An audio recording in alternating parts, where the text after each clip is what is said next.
Oh, hi. Didn't see you there. All right, so black people and voting. Should we go out and vote or nah? How about some music? A little music. See what's playing.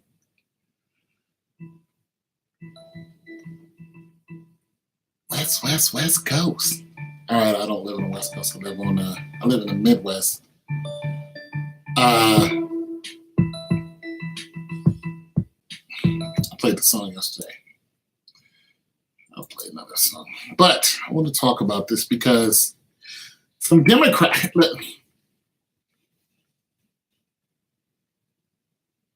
Okay, let me say this. About a month ago, a group. Bless you, brother. Bless you too. Thank you, Arthur. Play some different music today. But what happened was, so some people came, knocked on the door, white folk, young. Hey, we're Democrats, as in democracy, but not Democratic Party. And we want to help you with issues with the housing here. Tell us about the issues, and we can, see about getting things done to help you guys out. And I'm like, you're not the Democratic Party? They're like, no, we're just a democracy of people that, and I was like, okay, whatever. But elections is coming up. So today I get this, early voting.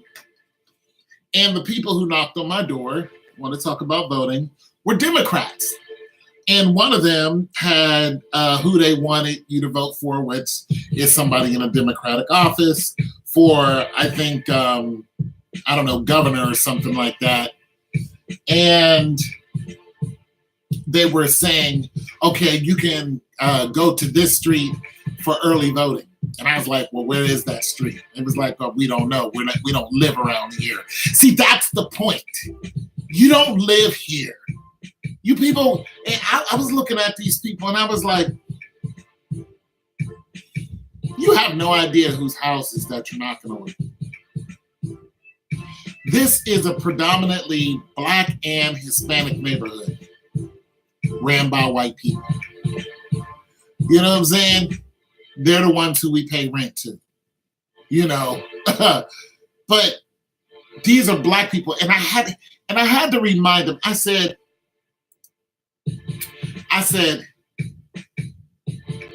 no problem, Arthur, no problem.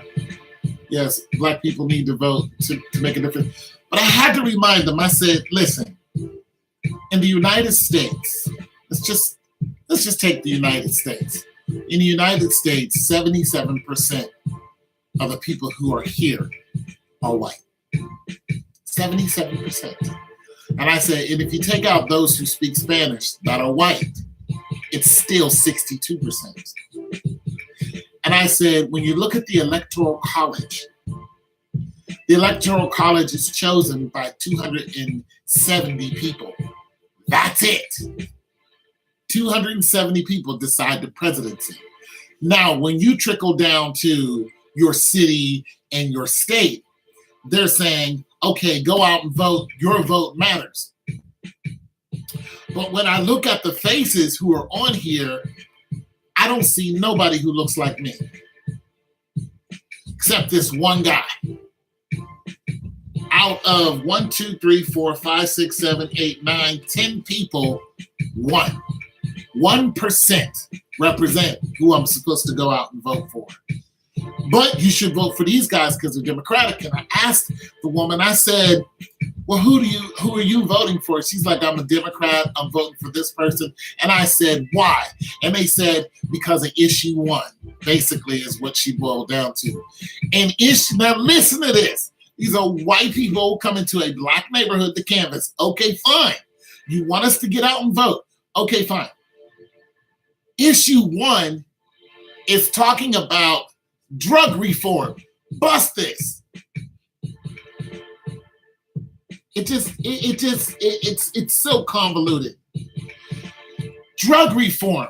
I'm like, so you're saying that the current governor or whoever that they want, he might be a senator, because he was senator when I worked for the House of Representatives. That was 18 years ago. This guy is still sitting in that seat. See, there's so many problems here. Let's just cover that. When I left the House of Representatives, I left because of term limits. That's why my representative that left, who was Representative Boyd, a state legislator, I worked for her office. I was her legislative aide. They kicked her out of there because of term limits. So the person who is the Republican has been sitting in those seats for the last over 20 years. You understand the control that's happening. And then when you go back to what happened when Governor Taft was in, he stole $20 million off of the state of Ohio. He stole $20 million and a bunch of employees lost their job at the state level. And he got a slap on the wrist and was sent home. So these people coming to our neighborhoods telling us to go out and vote for more of these people is, if you've been here for a while, it's why. Okay, you want us to go out and vote for reform? You want us to vote for the governor who is for reform? Well, when you're looking at drug reform, Black people, okay, when you look at the statistics, statistically, you have more Black people who are in prison than any other color. All right? So then you're saying Black people don't go to jail for using drugs, they go to jail for selling drugs. That's not true. That's not even true.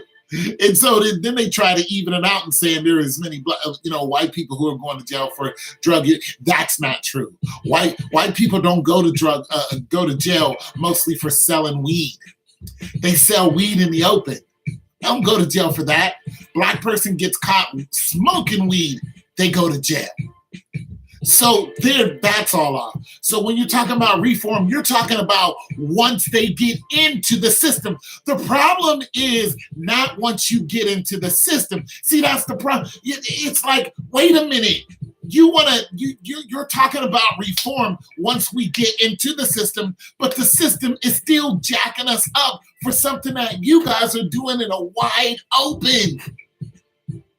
And you want us to go and vote for reform. The reform doesn't start with the courthouse. It doesn't start where where we lost our car, we can lose our apartment, we can lose our lives messing around with these cops. But if we just happen to make it to the courthouse, then instead of putting us in jail for long term and guys who are in jail for 25, 30 years, and you're like, they were wrongfully, they really didn't do it. Instead of having those stories that make you look like trash, you're like, oh, we're going to give you shorter sentences and let you go out, and then we're going to put you in these systems. It's just another way of stamping you. Drug, you're a person who uses drugs. And then, I was like, well, you guys are doing this whole reform thing because of the opioid issues. And I was just like, well, wait a minute. The opioid issues is mostly hitting Caucasian. And the woman said it's hitting Caucasian women. Therein lies the problem. This is why you're coming around here. I've been living here for 7 years, and I've never seen these people before. All of a sudden, there's white people coming to help me with the current situation with rent and all this. And now you want us to get out and vote. No. You want us to get out and vote for reform, but the reform is inform me. Hillary and Bill made sure the 3 strikes you're out was a thing. See, the reform isn't for me. The reform is for those people who are getting hit hardest with the opioid problem. The opioid problem is, according to this woman, Caucasian women who are pregnant, actually. Pregnant women and women who are in childbearing years. See, that's the problem. Look, it gets deeper than that. Okay, in certain parts of Europe and in Japan, people have pretty much, they're in a crisis because they're losing people to age. So people are dying, but they're not having a lot of babies. This is happening in China. It's like crazy over there, but it's also happening in European countries. So there's just so much. Okay, so when you have European people, I'll read your comments in a minute. You have people, European people, who are not having babies. Listen, they're actually paying them. They're saying, have more children. We'll pay you as a couple to have children. You see the problem. Opioids is taking people off of this planet. So they're losing people. Listen, they went from 245 million to 197 million in less than a couple of years.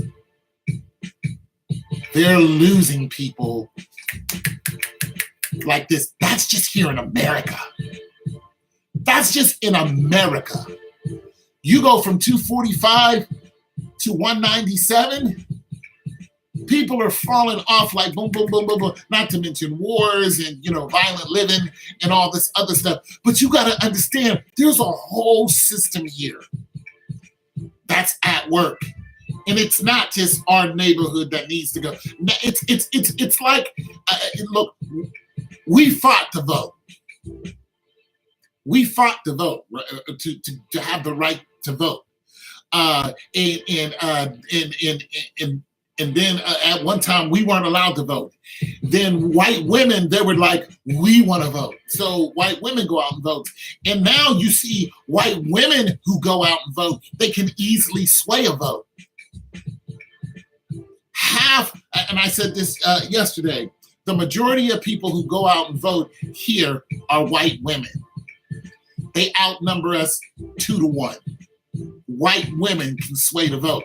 But white women are under attack because they're not having as many kids as they have. They have the Me Too movement, which is a knee-jerk reaction. Well, the knee-jerk reaction is men no longer want to have children with them. They no longer want to marry them because the people who went for the people at the top with the Me Too movement, they no longer want to be around them. You have men who are just not interested in being married. They'd rather be MGTOW monks because it's safer. They get to keep their money. They get to keep their pension. You know what I'm saying? They're just like, it's not worth me marrying you. And then you turn around, find somebody else, divorce me, take my children. You know what I'm saying? Take my children, take my house, take my pension, and I'm left with nothing. I have to sleep in a hotel. And if I'm married with you and you don't wanna give me loving or heck, you decide you just don't want to be around, you can say that I raped you. You can say that I abused our children. You can say all of this. And because you control the court systems, I'm going to get punished. You understand the movement that's happening here. Agent Argentino, head of Me Too, is a wicked sexual, right, aka self-proclaiming, particular, right. Just all that. Cannabis is legal. Now it's about time. Cannabis is not legal everywhere. But just all that is a whole movement to protect a white woman. Oh, no, it's for you too. No. You people never showed up at my door before. Never. Never. 2 white women and a man who actually, and the one older woman, the man was her son, and the 2 were a couple. But I was just like, no, something's not right. You guys are aggressive. You You can't even look. They were giving me the address to where you can go and early vote, and then trying to give me the address to where you can go and regularly vote. They knew the address to where you can go and regularly vote, but they didn't. They knew where that was. But the address to go and early vote, they were just like, this is the address right here. I was like, where is that? They couldn't point north, east, south, or west. They did not know. And if you're encouraging me to early vote, but you're saying just look up this address, you're letting me know that you don't know where you're at. You're not from here. The motivation to go out and early vote is not for my benefit. And then you have the whole situation in the South where the woman is running for governor and this other governor is funding. Right, they didn't know. And this other governor is finding ways to have African Americans disqualified. Where have we seen this before? Governor Bush did this when he ran for presidency, and they disqualified people in the South by the millions so they wouldn't win the popular vote. And then it turns out that the popular vote really didn't matter. All those people, see, we fought and died to vote. White women didn't die to vote. They took off their bras and went around in the street and started yelling about, abortion rights and all this other stuff. So we need to vote because we're the ones who deliver the children. Okay, fine, I get that. You're right. You're the one who actually conceived. You should be able to vote on that. I'm with you 100%. But you got to understand, those women didn't die. Like, there wasn't a mass. They weren't getting murdered in the open to stop them from voting. That wasn't what happened to them.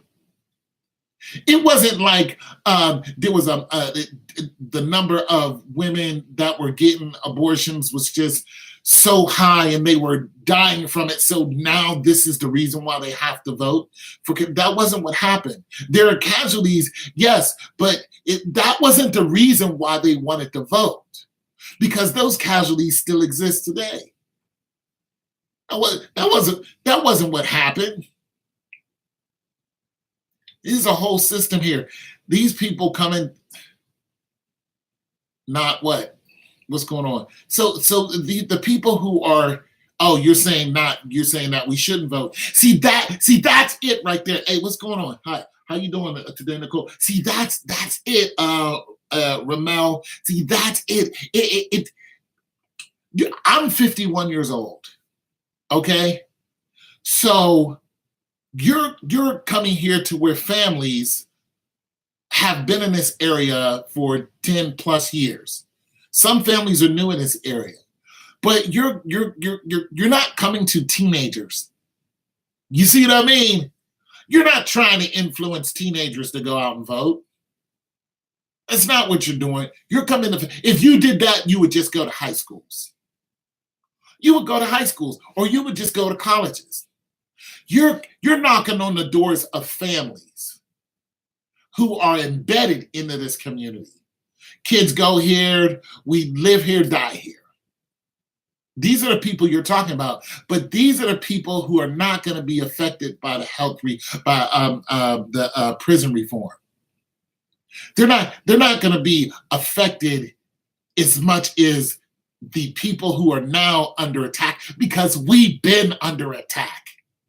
Black people been under attack when it comes to prison sentences and long prison sentences. That's been our story. See, now the white woman is under attack for prison sentences. See, that's really what's going on. She's under attack because she is the one who is susceptible to opioids. Her casualties are going up. And now these people show up at my front door. What's going on, Copper Truth? We're talking about, should Black people go out and vote? Should they or should they not? And I tried to tell her, well, am I going to vote? No. I thought about it. And when they call me, because they was like, well, maybe you can help get on the phone lines. And I was like, maybe I will. They was like, well, maybe you can go, help go door to door. I said, last time I went door to door, did anything like that, somebody answered the door with a gun. And, some white dude standing there like this with a gun. I was like, I'm not going door to door. People are afraid of me. And I'm not going to, and now people are getting blown away. Just a couple days ago, the guy walks into it. Where was that? He walked into a store, didn't he? And blew 2 black people away. Just blew them away. Didn't know him, didn't care. Hell no, I'm not going door to door. I stay inside as much as possible. Absolutely not. I'm not going goddamn door to door. She's like, well, you can do it with me, as in her whiteness is going to protect me. That's not how it goes, lady. That's not how it goes. Oh, no, white woman. It doesn't go like that, white woman. No. I'm not going to be the token black person. I'm going to stay inside. You know what I'm saying? And she was like, well, maybe you can man the phones. And I thought about it. And I'm like, no, I'm not doing that. See, we are being discouraged to vote, especially if you look at the situation in the South and what they're doing, what that governor is doing down there. It's the same thing the Bush administration did. See, we are being, and then there's black people saying, oh, you should go. We died to vote. You know what we did? We died to vote. This is true. But when your vote gets thrown in the trash, when your vote doesn't matter, when it doesn't matter, and you clearly see it doesn't matter, because that's what people saw during the presidency. See, we got all hyped up and we thought that, oh, we voted for Obama to go in. No, you didn't. Black people, you did not vote for Obama and that's how he got into office. No, you didn't. That's a lie. I'm going to tell you what happened when Obama got in office.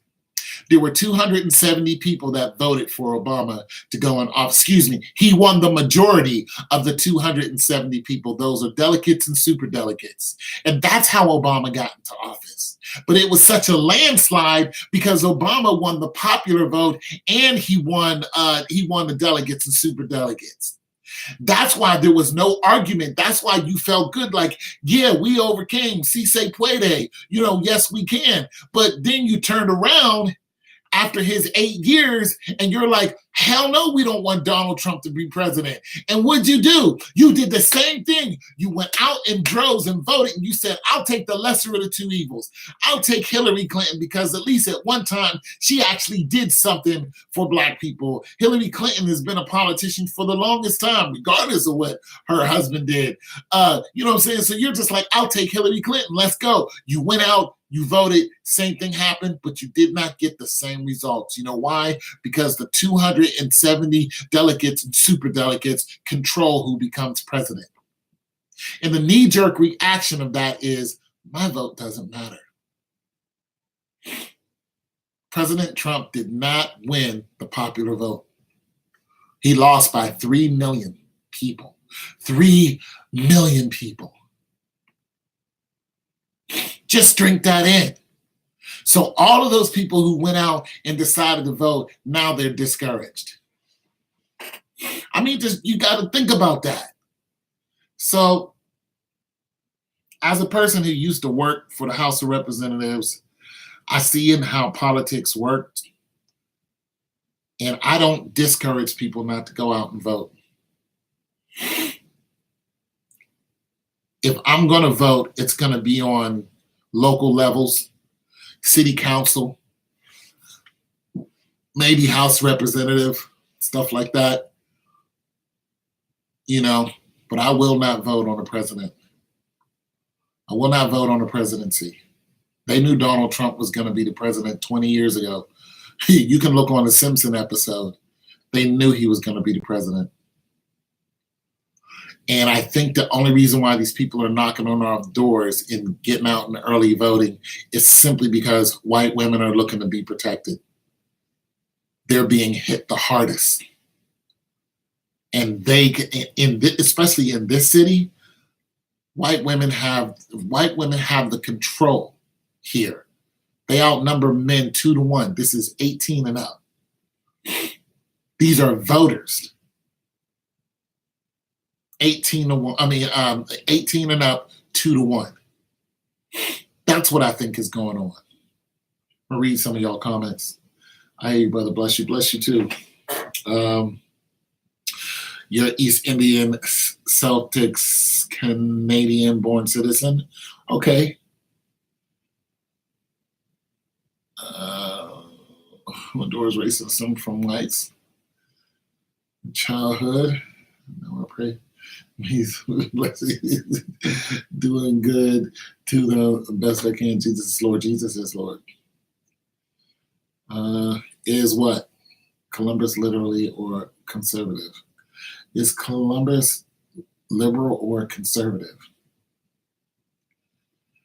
Columbus is a very racist place. The police are the KKK. And I'm not telling you that as a joke. This is what the police used to do on Martin Luther King Day. This is what they used to do. They're mostly Republican. This is what the police did. This is what they used to do. Black people used to have gatherings in large numbers. People would come from all parts of Ohio and do the electric slide. We had the world record for the electric slide on Long Street. We would close down Long Street. Long Street is in the hood, all right? So we would do that. They stopped that. Martin Luther King Day, we had a parade, big time. It would be downtown Columbus. And they would have a parade from one end of downtown to the other end. It's probably like maybe a mile or two stretch. And the Black people would, we'd be out there celebrating. You would see, they had a bunch of OGs would come out with their, candy painted cars, Cadillacs and whatnot, and flip switches. You would just have big celebration. You know what they also did? The police came out in KKK hooded outfits, fully dressed in KKK outfits. Came out and was calling us the N-words to our faces. And they was on a float. Listen, it was bad. They would be on a float like they were part of the parade, and we'd be calling us names with hood KKK outfits, fully letting you know straight what it is. We out there partying. Next thing you know, here comes the KKK, and we're looking like, are you serious right now? Are you serious right now? So guess what they did? They cut out the Martin Luther King Day parade. So instead of cutting out the KKK, who were the police, they cut out our parade because of what they were doing. Also, we used to have down on OSU, they used to have this celebration where, Black people would, stroll right down. It's pretty much the same street, but it's 2 blocks further down. And what they did was the police officers that would patrol from 2nd Avenue, from 5th Avenue all the way down to Lane Avenue, which is another couple miles, because it'd be nothing but Black people, nice cars, having a good time, creeping, doing 5 miles an hour. You know what the police did? They harassed them. They would walk along their cars and harass them, mean mug them and stuff. But you know what else they did? All Black police officers weren't allowed past 5th Avenue. None. You would see just a line of white police officers. It's all you would see. Just intimidation at its worst. And they'd just walk along your car and harass you and say stuff to you just to get you mad, pull you over for no reason, give you tickets. It was a way for them to make revenue. And it was dirty as hell. It was just Black people having a good time. They cut all those events no longer exist here. They cut all of them out. This town is ran by crooked people. That's just the truth. Crooked as hell. One of the Black Lives Matter people, I actually knew him. He was like 20-something. had a twin. They found him dead on the state building lawn, broad daylight. Yo, it's real out here. And that just happened 2 years ago. Not even 2 years ago. Yeah, 2 years ago. That just happened. Trying to say he took his own life. He didn't take his own life.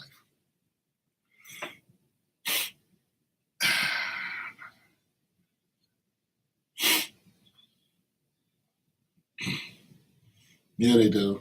Nobody's.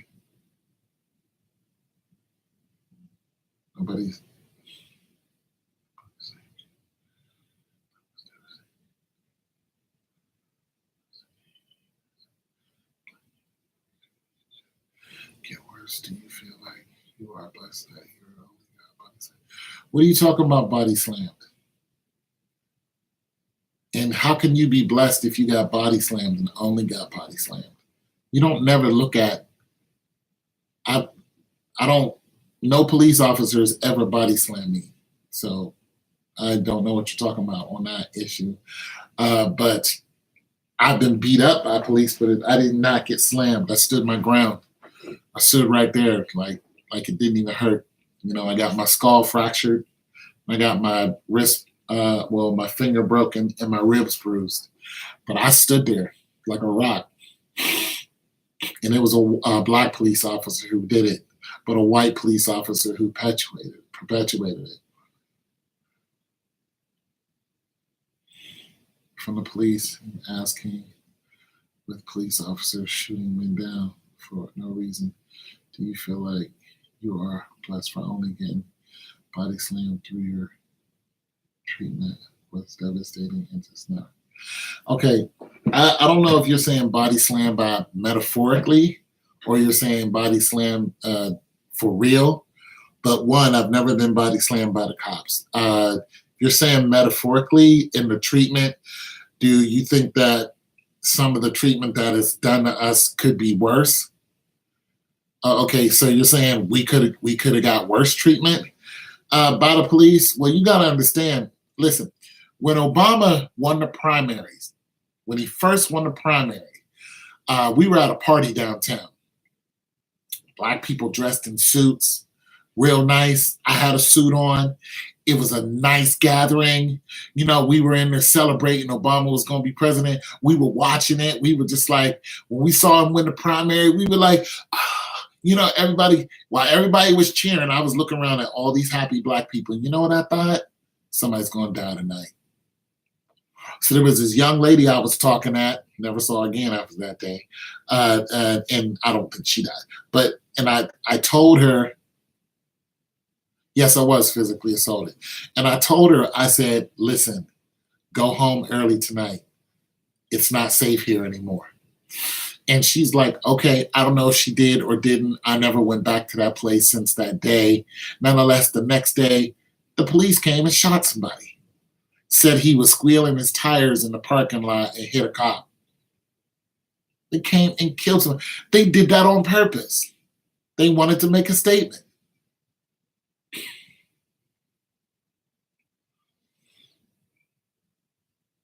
You're going to call. Oh, I need to check on my chicken. I'm baking chicken right now. But they wanted to make a statement. You guys hold on while I go and do this real quick. Oh, my knees, baby girl. I need to check the chicken. I'm going to check the chicken. I'm going to check on the chicken. I'm going to check on the chicken, yeah. I'm going to check on the chicken.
I'm coming.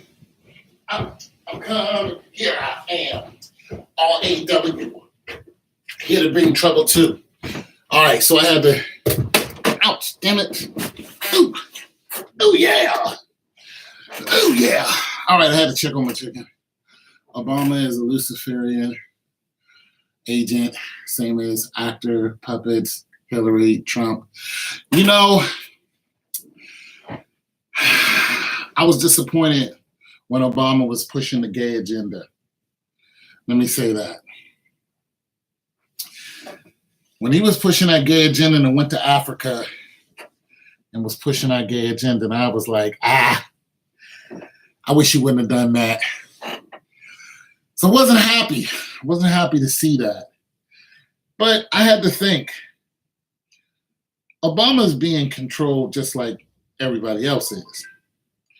He said, "Aren't you talking to me on live, Nicole? Hello? Hey, Tom. Yeah, aren't you on my live right now? No, I had to get off because I'm on the road right now. Okay, I guess I can try to. Yeah, I'll try to do both. Cause I'm still on the live, but So you can put me on speakerphone because it pertains to what we were talking about. okay. So Arthur, you ate chicken long ago until I realized the evil. Yeah, I know. From the gods, helpless creatures. I wouldn't mind. You know what? I stopped eating meat for a minute, Arthur. And then I went back because the protein. I was feeling really weak. So I don't know how to not eat meat. But I really slowed down on eating a lot of it. Like I don't eat pork, especially now that there is a swine flu actually going on. Forgot what continent it's happening in. I think it's in Africa. But there's a swine flu going on that's killing 100% pigs and hogs that are affected by it or that catch it. So that's not good at all. And it's being transmitted from hog to hog and by humans, but humans aren't dying from it.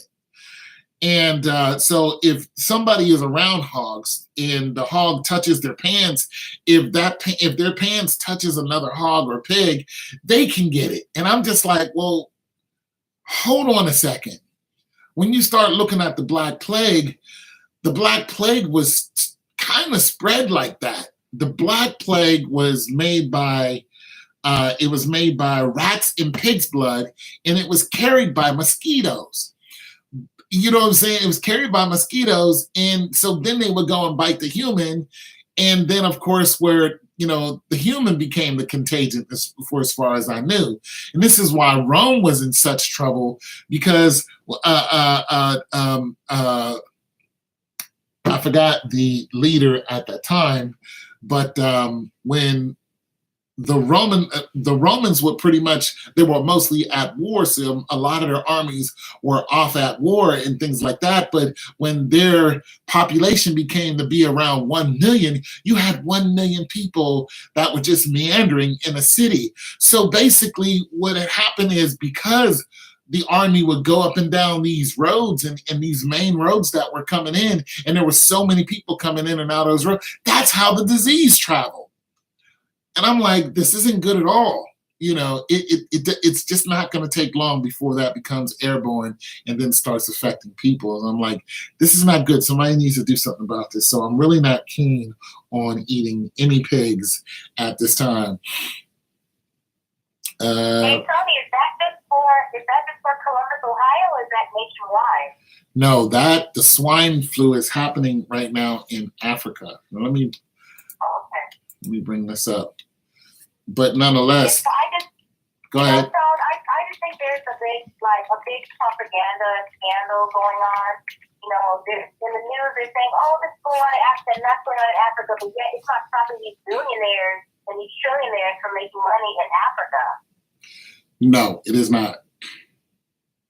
If it's so bad, then why are they going down there to make money? if it's so bad? You ever thought about it? You know, because I know common sense. If it's dangerous, I wouldn't want to be down there. But if you make the masses believe that it's dangerous so that you can capitalize off of people's fear and ignorance, then, you know. Well, right now it's not affecting all of Africa. That is a large place, the continent of Africa. And of course, you know, when you have like swine flu, bird flu, well, for one, swine flu over here is actually influenza. But let me look this up. Okay, eating pork. Yeah, it's a swine virus. But the flu and the virus the flu is a virus that you never get rid of. You know, when you catch a common cold, you never get rid of the common cold. You know, it stays in your nervous system. What you do is fight the symptoms of the common cold. You never get rid of the common cold. You never get rid of the measles. This is why when you get older, you know, and when you get older, you are susceptible to catch shingles. Shingles and the measles is the same virus. It just surfaces again in your system because your immune system can't fight it when you get older. So this is why you have people who are like in their 60s and stuff like that, who all of a sudden may have shingles and just like, oh, I caught a new disease. No, you didn't. You always had it. It's called the chicken pox. Yeah. So, hey, Tom, getting Yeah. back to what I was writing, I didn't mean to say body slam. I thought you said body slam. I know you got physically assaulted by the police in a very brutal way. Mm-hmm. I was asking you, judging by the state of the United States and the relations that Black men as well as the police, how the conditions of that relationship is worsening and deteriorating daily. You see a lot of Black men getting killed and assaulted wrongfully by the police. Do you feel that in a way that you were not blessed, but you feel like you were spared from that type of level of brutality because you are still here to tell the tale? Or do you feel like it could have gotten worse, but it didn't? Well,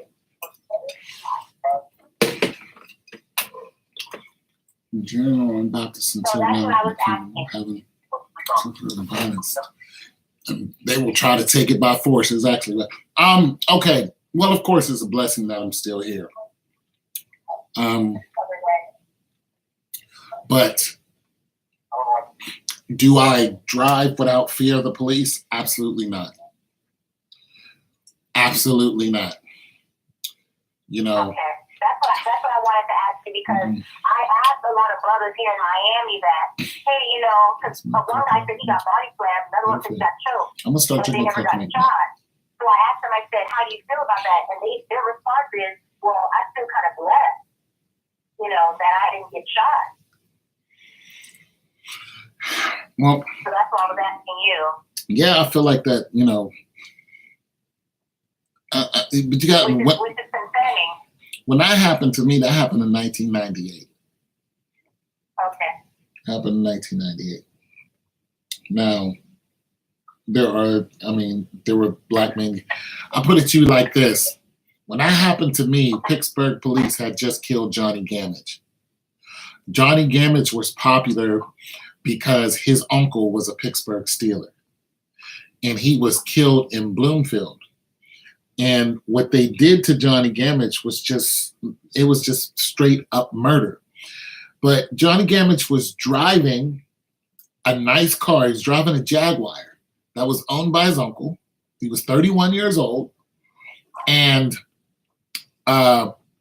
when they stopped him, they didn't issue him a traffic ticket. They stopped him and immediately told him to get out the car. And then 5 officers jumped on him and they beat him up. And then they put their knee on his neck and it broke his neck. And they were still beating on him when the ambulance showed up, and the ambulance people, the EMTs, were pulling the cops off of him. So what they did was, being that it happened in Bloomfield, they tried they tried to try the officers in Bloomfield, but there's a lot of black people that live there. So what they did was they moved it to a predominantly white area, and then it was a hung jury. So the police got off.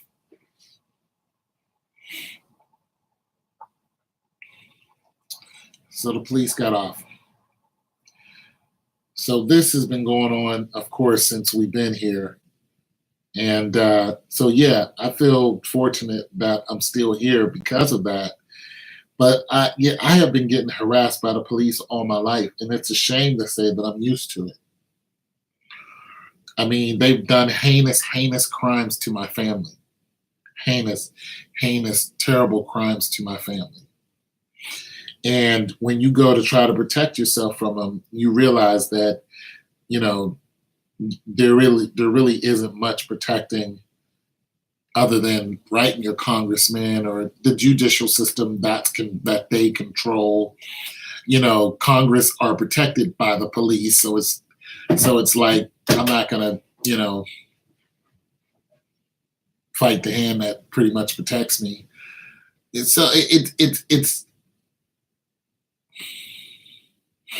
you really don't have a way out when it comes to police brutality. You don't have a way out. You can't fight them. See, that's why I'm alive, because I didn't fight them. I could have beat both of those cops back then, you know, 20 years ago. But I could have beat both of those cops. I was stronger than both of those cops, and I could have beat them. But I didn't fight because I knew my life would be over. If I would have lifted a hand, they would have shot me dead and would have got away with it. And the black officer actually told me, he said, "It's your word against mine." It's what he said to me. So I have no love for the police, but I have respect for good cops, for cops who are out there doing their job. But I have great fear of all cops, all police. Yeah, and I don't blame you, honestly. I don't want them around my family. I don't want them around my children. I don't want them around, not unless we need them to do their job. But you don't know if they're going to come do their job and they're going to blame you and think you're the person who caused the brouhaha. So when you call the police, you have to have a full description of yourself. You have to be like, "This is what I look like. I'm calling you. So don't come here and shoot me because I'm a black man." But it's just scary because that even happened. Black woman called the police on her son. They killed her. It's scary because they make it seem like, oh, you need the police. You need to be able to call somebody when things go bad. It's like, the problem is we are codependent upon a system that is not looking out for our benefit. And there is no other system. When you try to implement another system and build that system up, they look at it as there's another army against us. It's just like, nah, we're just not. We can't call on you and expect to be safe. We can't look at you for our safety. You guys are coming down the streets with machine guns and shooting at children. An M16 is a machine gun. That's a military issued weapon. That's what we use. You guys call them AR-15s. They're called M16s in the military. God's faith and wisdom protect us from evil.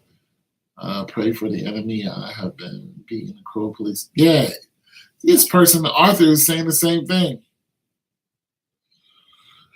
So we don't have a way out. They're the largest gang in the world. We just don't have a way out. I don't even. It is like if I was a younger man like getting ready to get married, I would be disheartened to have a son. I would want one,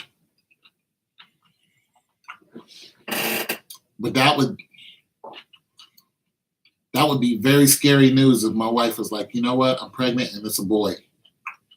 I would be happy and sad at the same time. Because I know that boy could be the 17-year-old boy who just got shot in Pittsburgh.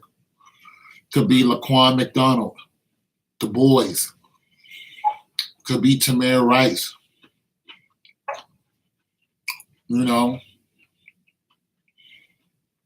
could just be going to the store to get some Skittles and not come back. Could be sitting in the park with his friends and just get gunned down. And there would be no justice for me. And then other people would say, your kid deserved it. Or how about the 15-year-old boy who just got shot and killed in Chicago? He was running from the police. They shot him in the back of the head. And people are like, why was he running? Because he's afraid of the police. The police say, hey, come here. That's what happened to Johnny Gray.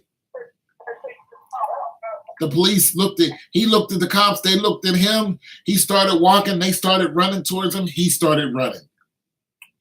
They caught him. They broke his neck or broke his back or whatever and killed him and got off. Not guilty. That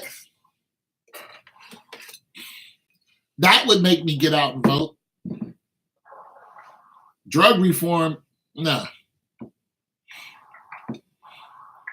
If you get one of these senators or governors talking about, I'm going to stop police brutality, you know, there's a guy running for president he's been saying that. I would vote for him in a heartbeat. I don't know what his name is. But I would. What? What is his plan to stop police brutality? I don't know, but if he's not careful, he won't be here long. Them boys are deep. You can't say too much. I'd warn him. I'd be like, you be careful what you say. Because this is the way they are. And anybody gets in their way, they come for you.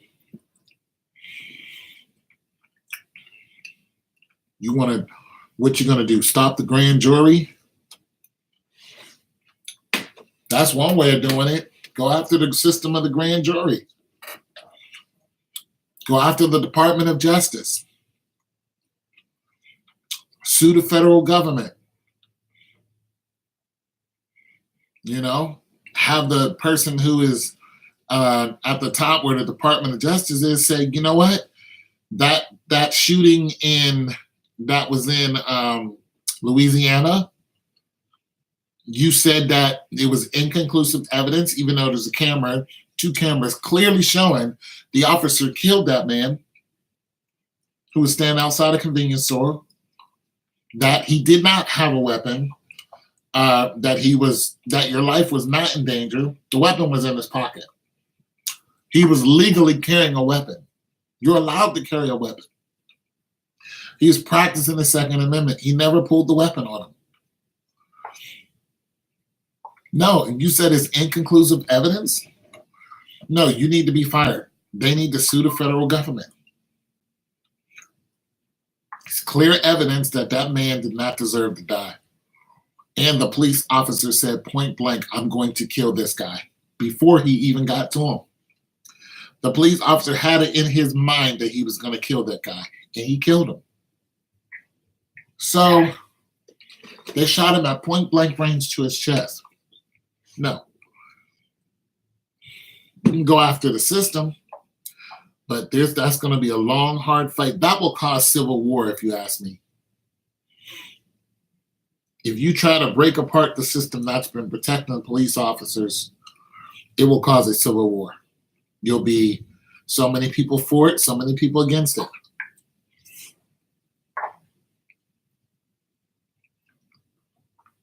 and there will be loss of life. But with the recent developments of the Hondurans trying to get into the country, and they will, and the 1.2.3 million Taino Indians that are in the country more each year, by 2055 or 60, the minority is going to be Taino Indians, who are this, Hispanics, not the white Hispanics, the Mexicans and Ecuadorians and those people. They're going to outnumber everyone. There is going to be a change because these people will be educated. They're already running for offices now and winning.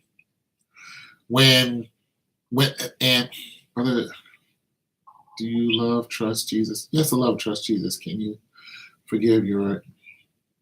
Some things I can forgive, some things I can't. Nonetheless, so they're going to start winning. They're going to have the numbers. There's going to be more of them who are registered. I mean, eventually it'll just happen. There'll just be more of them than there are Europeans in this country. And when that happens, you're going to have more of them who are, if the system stays the same, who are delegates and super delegates, because there'll be more of them in office. So when you have more of them in office, then guess who the president's going to look like? It's going to look like them. The same thing that's happening with the Europeans now, and has been this way since they've been here, is going to happen with, the Latinos. The president will be Latino. And they're fighting, they're afraid of this. They're fighting this. They feel like they're losing their country. It's just like this country was put here by the Indians, for one. And the Taino Indians are in more relation. The Taino Indians, the African Americans, and the American Indians are more related than the Europeans are with this country. So it's like what's happening is you invaded a country, now you're being invaded. That's really what's going on.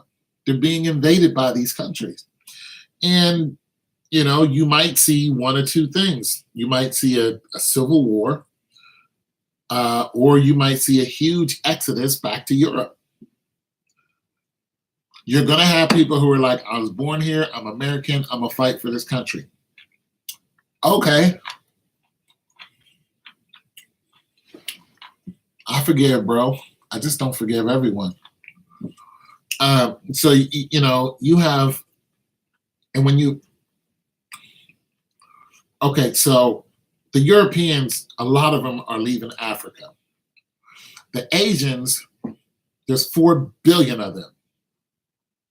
A lot of Chinese are pouring into Africa because Africa has space and they have the natural resource of people. They have a lot of people. There's 1 billion people living in Africa right now. That's a huge, huge, huge resource. Plus, they have a lot of wide open land that's not being lived on.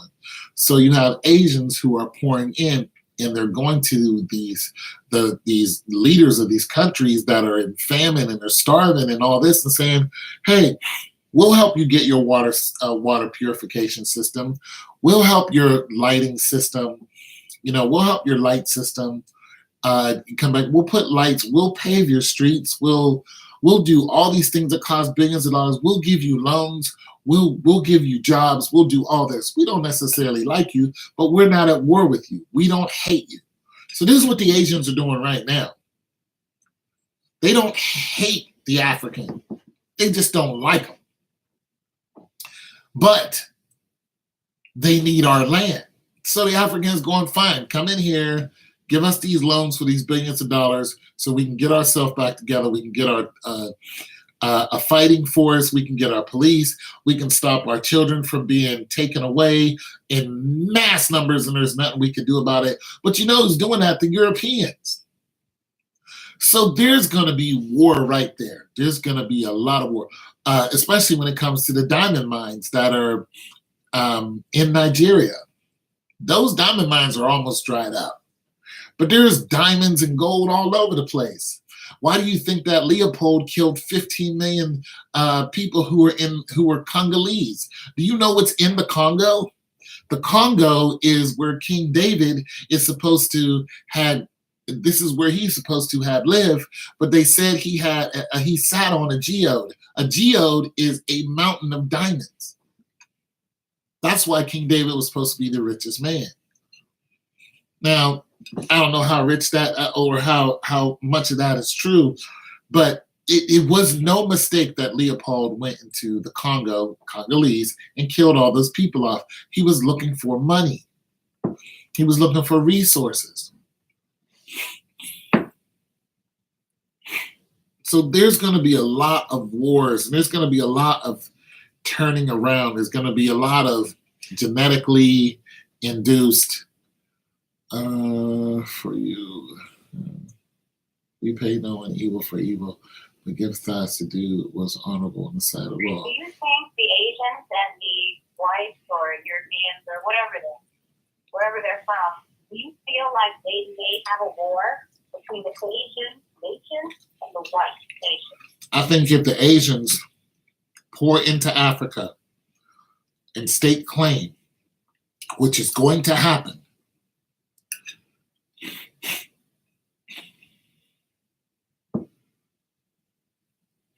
this is true. What's going on, Ruby Carter? Here's what I think. I think eventually the Asians are going to pour into Africa in large numbers. They're not going to have a choice. They're growing exponentially. They're growing way too fast. And they're outgrowing their own land, not to mention their own resources. So being that they're growing exponentially, they need more space. They're going to pour into Africa. When they do, there'll be small skirmishes over with the Africans and the Asians. These are not the African and the Asian leaders. These are just the people. So you might have a couple fights there, but you're not going to have a widespread civil war between Africans and Asians, because they both have the same goal in mind. And their goal is the success of Africa and getting Africa back into a position of power. See, Africa has a lot of land, it has a lot of resources, and a lot of people. That equals power. But when you have a lot of land that's being abused and raped and robbed, and the people are being abused and raped and robbed, they're not in a position of power. The Asians are going to put Africa in a position of power inadvertently. That's not what they're trying to do. It's just going to happen. When you start purifying the water, when you start curing the land, when the people start getting healthy, when they're able to weaponize and protect themselves from the Mazungo, who are the white people coming in and raping 6-year-olds and then leaving like nothing happened.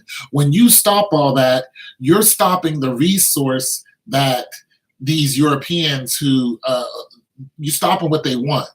These pedophiles who are, snatching these children and all that, that's what they want.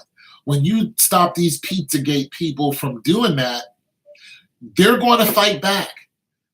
They're going to find a way to be able to get to these kids and these women and all this. They'll do something, trust me. You'll see another famine. You'll see something. But here's the problem. This time when you attack Africa in certain countries, you better make sure that there's not a large number of Asians who live there. If those Asians, okay, here's your choice. One, they probably won't be from Japan, because Japan is losing people. You know what I'm saying? They're looking at people in Japan becoming extinct in less than 100 years. If you're looking at people who are Chinese. Chinese and America don't get along.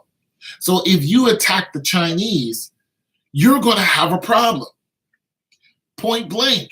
If you attack the Chinese, who it's just like going ahead and attacking the Russians. You're going to have a problem. You know what I'm saying? Because they don't play. So that's really what's going to come down to. You're going to find the people in control of the actual people are going to be the Africans, but of the resources in that, you're going to be looking at the Asians. And if you don't get out their land and you attack them and mass numbers of Asians die, you're going to be looking at war. There's no way around it. And that's what's going to happen. There's just no way around it. There's no way. The Europeans who are coming into that country are from America and they're from England.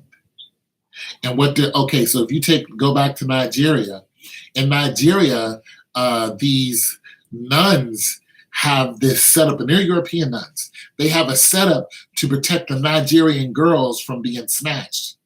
This is not from the Bring Back Our Girls girls. These are not those girls who were taken away by Boko Haram. These are nuns who set this, because there's so many of them being taken by mass numbers because of the population that's in Nigeria. It's heavily, heavily, heavily populated. So a couple thousand girls go missing. It's like, who cares? Well, they care. They care. So these nuns have set this safe harbor up to try to protect these girls, but the Europeans that are coming in from America, coming in from, England, they're still doing the same thing. They want these children. So what do you think is going to happen when the Asians get there? And instead of okay, for one, Nigeria is corrupt, but it's one of the richest places that there is when it comes to resources. You got to understand, Nigeria has oil. The race for oil is on right now because oil equals power. Nigeria has oil. They're very, very corrupt, though. But what happens when Nigeria starts trading with China? More than what they start trading with America. America's going to get upset. They're going to be looking at it like, we can lose a source of diamonds, because that's what the diamond mines are. Gold, cassava, oil, and other resources. So yeah, we are rolling heavily towards war, and it's going to all be over resources. And I think it's going to come to an apex or to its pinnacle. I think it's going to be because of what's happening in Africa. You already have the Russians. They're in Africa right now. The Dutch are in Africa. De Beers, that's who they get their diamonds from. The Dutch is De Beers. So whenever you hear diamonds are forever and the lady's best friends and it's a De Beers commercial, that's the Dutch. They're already in Africa, heavy, armed to the teeth, and pretty much out there paying, people $1 a day, slaving them. What happens when the Asians come in and say, no more of this? Get out our country. No more $1 a day. You're leaving. What are the Dutch going to do? They're going to look at the Americans and say, they just kicked us out of the country. What are you going to do about it? Because that's what's going to happen. The Asians are going to be like, nah, we're done with this. I'm just saying, these are all possibilities. All possibilities. And if Asian steps foot in America, the Asians, man, America's too busy fighting itself to be able to fight a healthy war with anyone.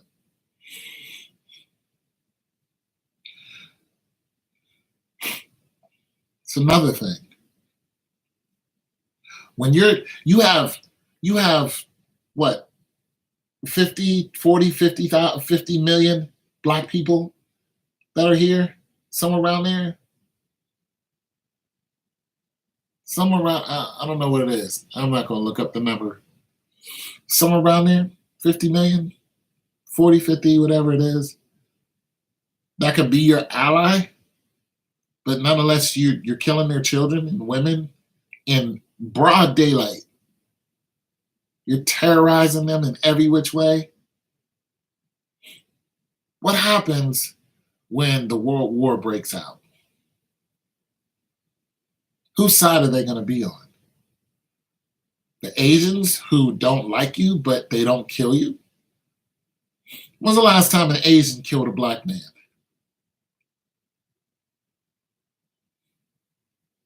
Well, they were beating them up at the nail shop in Brooklyn, and many times I received a lot of hate from the Asians. Yeah. When it comes to nail place and everything. They don't like you. They think you're beneath them. But when's the last time one of them killed one of us? I'll tell you the answer to that. A police officer. He was Asian. He shot a guy in New York in the stairwell. Killed him. Other than that, you usually don't hear about the Asians and blacks going at it unless it's a drug war over turf. We just don't go after each other. Asians and black people don't have a natural hate for each other. They just don't. We're not lions and hyenas. We're just not. They don't like us because they think they're smarter than, better than us.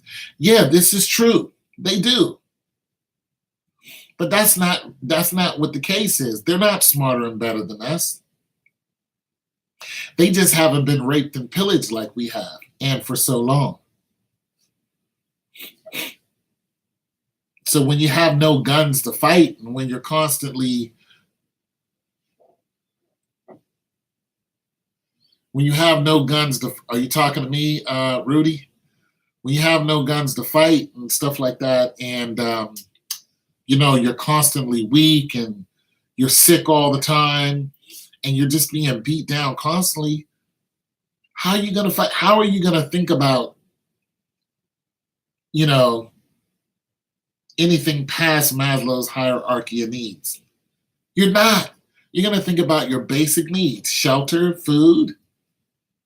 You got your basics. I'm trying to survive. That's the attitude of most people in America. Hey, look, man, I'm just trying to survive. That's really the attitude.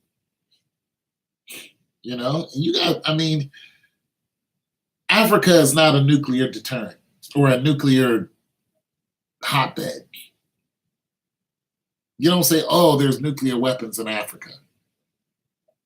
You don't hear about that. I don't even think there is any there. But I don't know. But I just don't. Why? Because they're still being controlled.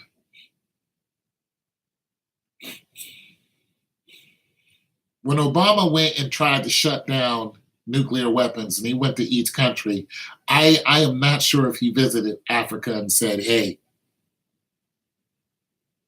the whole continent of Africa. I'm not sure if he went to any country and said, hey, you guys need to put away your stockpile of nuclear weapons. Nah. He went to every other country that has nuclear weapons and or makes them. We're not a threat when it comes to war. We're a threat when it comes to resource. This is why Africa is constantly getting raped. But when you stop the raping of the resources in Africa, Africa will do the exact same thing that Japan did after Hiroshima and Nagasaki. That happened in 1948. You understand? Pearl Harbor happened in 1948. That's not that long ago. That's 60 years. Less than that. Do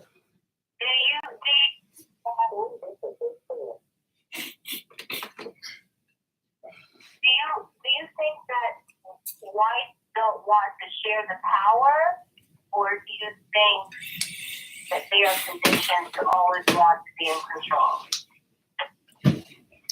Listen, white people are war mongers. Not all of them, but the people who are in control. They're warmongers.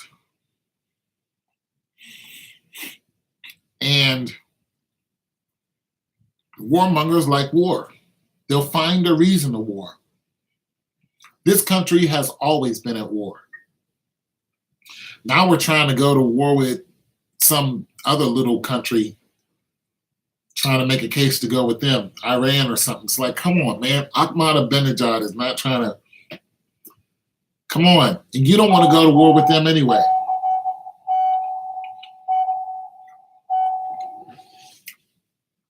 You go to war with them, they're allies with the Asians, who are allies with, they're allies with China, who's allies with Kim Jong-il, North Korea, who's allies with, the bear, the Ruskies. And yeah, that's not a fight that you want. That you're talking about pretty much every major continent getting in on it and going at it. Do you feel like the Asians will ever go to war against the blacks in Africa? No. I feel that the Asians will for the next 100 years, be always in a position of power over black people. Do you feel like black people will never have any power in this world, ever? Yes, absolutely. When?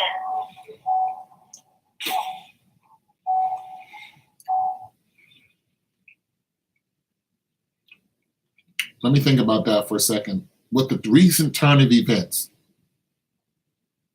Because, the black,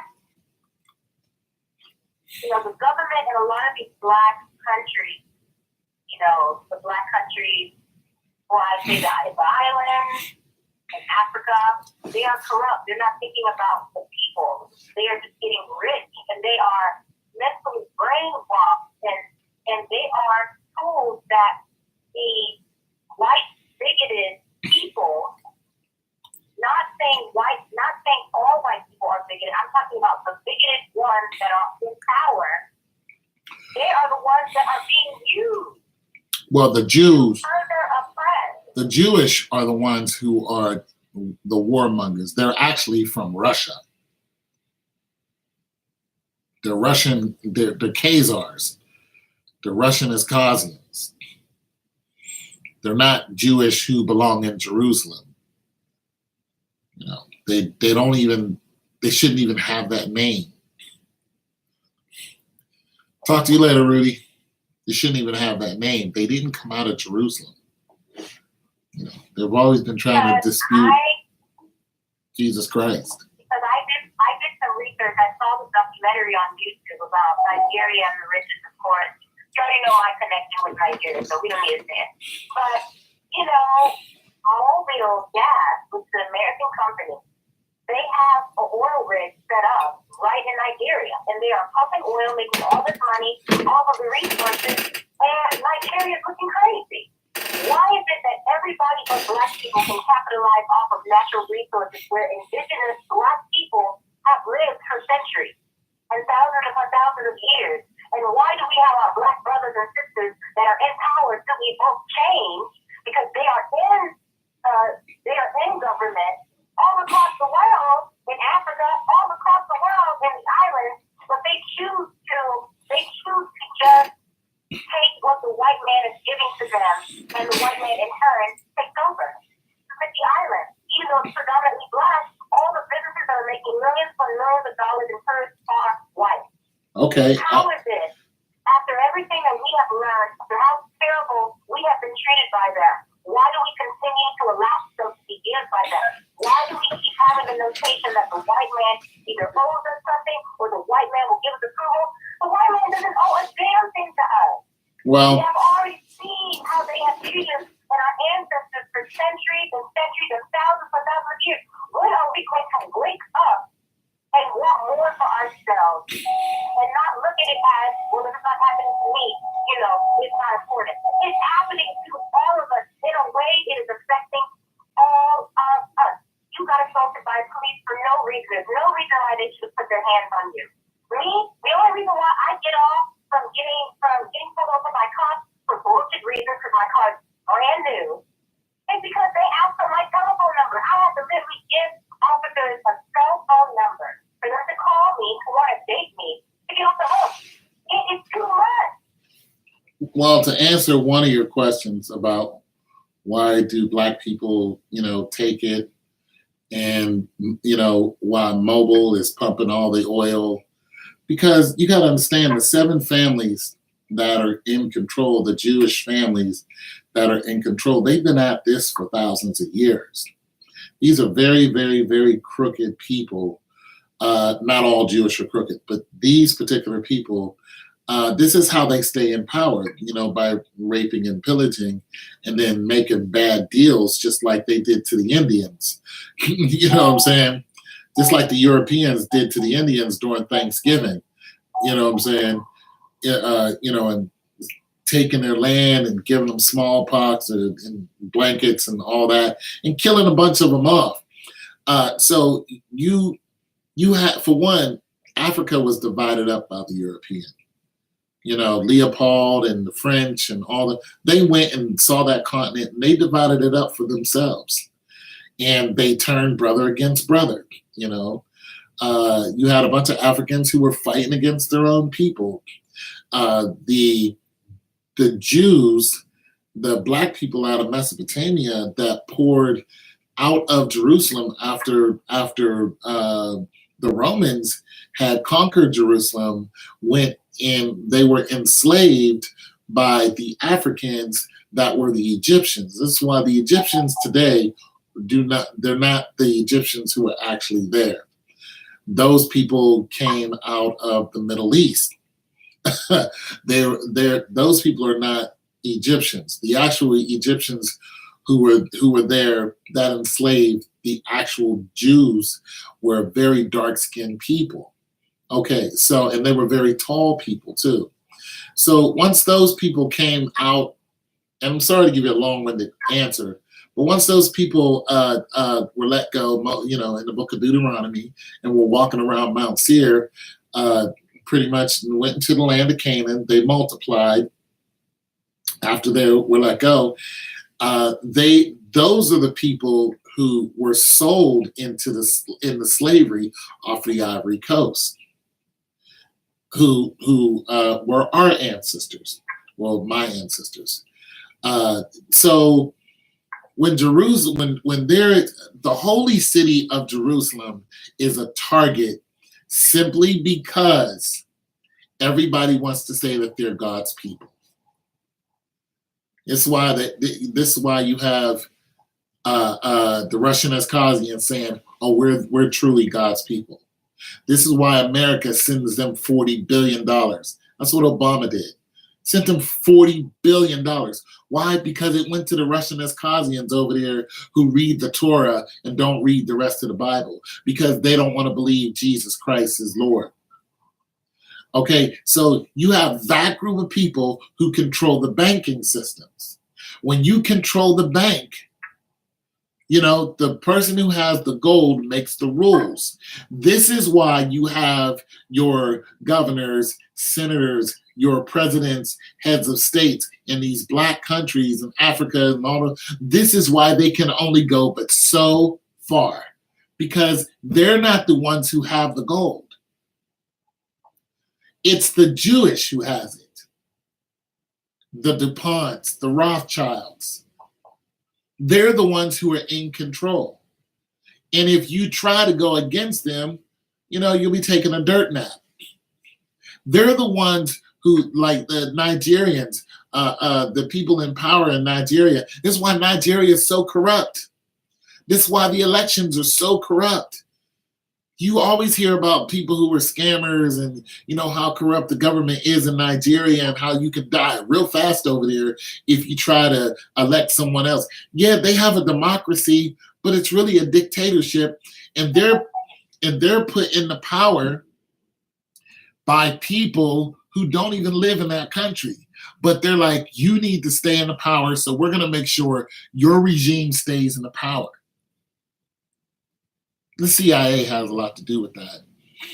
So while you're in this position of power, we're going to make deals with you to give you so much money while we take your resources. The general populace has nothing to do with that. They're just affected by it. When I say nothing to do with that, it's nothing to do with the choice. If it was up to them, they'd be like, no, we're not going to let Mobil come in and Exxon Mobil come in and take all our oil. That's our oil. We're going to use those resources and sell it to who we want to. And we're going to bring our country up instead of, our roads not being paved. And well, they do have paved roads. But, our people hungry and stuff like that. And overpopulation and all these other problems that they got. They're like, no, we're not going to do that. You know what I'm saying? But you're not going to find that because the one who has the gold makes the rules. And that's the answer to your question. It's the Jewish families that control the bank. Oh, the Rockefellers and stuff? The Rothschilds, well, not the Rockefellers. Rockefeller made his money off of like General Electric and stuff like that. I think that's what. Yeah. Well, Rockefeller is a banker. I think he's a banker. But what he did was he got together with the guy who made electricity, one of them, and here's one thing that they all knew. They knew that electricity is free. They found that out by doing some reverse current stuff, but that was all found out by a very, very smart man who said his name was I forgot that dude's name. I can see it right now. But basically, he was able to connect himself to two different electronic posts, and electricity would go through his body and light up a light bulb, and he would not be harmed by it. That's not the electricity that we have out there today. But he was like, electricity is free. And they were just like, oh no, we're going to go the other direction and we're going to sell it. That way I can make money off of it. But electricity is everywhere. It's free. You just got to know how to harness it. And I forgot what dude's name is. I could see his face. Nikola Tesla. Nikola Tesla was like, electricity is free. And they were just like, no. So they did away with him and they went with the other guy. And basically, that's how Rockefeller and them made their money, off of billing people for electricity. But, the Rothschilds, I forgot how they make their money, but, DuPont Oil, they're one of those families too. There's 7 major families, but they're the ones who make the money. Like Bill Gates has nothing on these people. Nothing. These guys got crazy I heard dollars. that the U.S. Treasury is owned by a family. Well, that wouldn't surprise me none. It wouldn't surprise me none at all. The government is not for the people.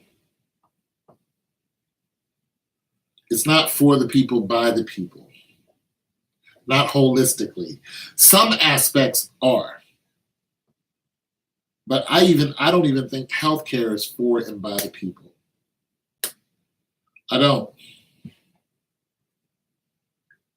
because I think if they wanted to, healthcare is designed to help, a certain amount of people.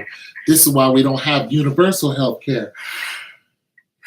And not everybody benefits from the healthcare programs that we have.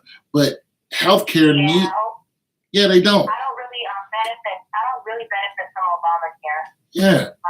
Healthcare is not. My insurance through Obamacare is about $278 a month. Okay. It's crazy. Whereas my homegirl, who has 3 kids, 3 baby daddies, don't work, her health care a month is $13. And she's not going to work either. No, she's not trying to go to work. Uh-uh. If she is going to work, she's not trying to earn more than $13,000 a year. Which is under the poverty line. Yeah, but she can have the insurance for $13. Yeah. The poverty line is 16,000. It keeps going up every year. Inflation and taxes and all that. Yeah, it goes up every year. But yeah, Obamacare is not for everyone. But Obamacare was implemented to do more than help people with health care. It was also implemented to try to cut down on the deficit, which is in, 24 trillion or whatever that is that we owe to China.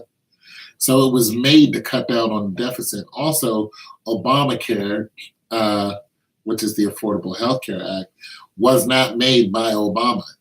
He's the one who implemented it. Obamacare was actually designed well before Obama was even governor.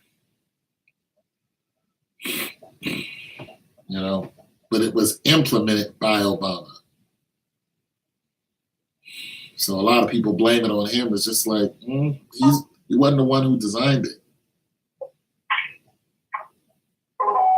Yeah. But it's a sticky situation all the way around. I think that Black people will eventually be in a position of power. But do you think if we come together, do you think they'll try to make war against us? If we say, no, we're doing good business, we're doing fair business, no, you will not be able to, cultivate anything from our country and our land, but we can sell it to you. Well, do you think that people would want to start a war with us? Yes. There's the only way that's going to happen is if they keep us weak. If what? If they keep us weak, if they keep Africa weak. Okay, so if Africa is able to defend themselves on the same level that America can defend itself, if we have the same technologies in Africa, from nuclear weapons to whatever it is, if we're on the same equal footing, then Africa can say, we'll trade with you on our terms.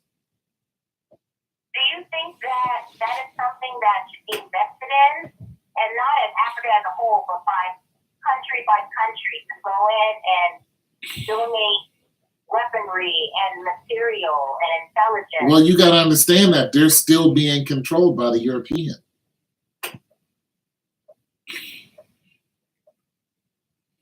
African continents are still, the African continent is still being controlled by the European.